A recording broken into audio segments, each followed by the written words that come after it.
Partir à l'aventure à bicyclette, pour quelques kilomètres ou plus, si affinité.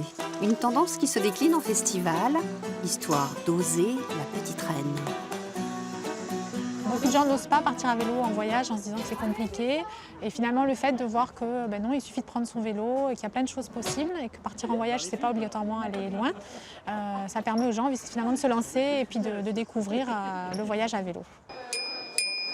Plus d'excuses, tout est là dans cette deuxième édition du festival La Roue Tourne.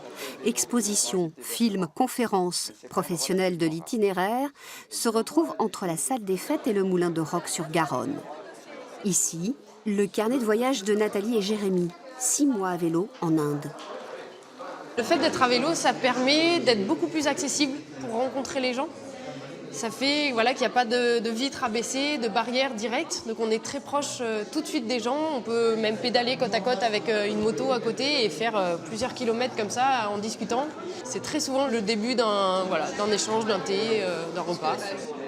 D'un rêve réalisé, on passe à un autre rêve, en passe de devenir réalité. Celui de Nicolas Audru, cet infirmier a tout plaqué il y a 1 an pour se lancer dans l'aventure. Il crée des cadres de vélo en bambou. L'intérêt du vélo en bambou, c'est de gérer les matières premières, donc de faire pousser les bambous, de les faire sécher. Et puis après, il y a les qualités intrinsèques du bambou, la solidité, la rigidité, enfin souplesse et rigidité, ça dépend des parties du bambou. Et la légèreté, évidemment, et puis le matériau en lui-même, qui est un matériau très joli et qui plaît beaucoup, quoi. Écolo, robuste et performant, les vélos en bambou existent en fait depuis au moins 1898. Ils sont aujourd'hui en plein renouveau.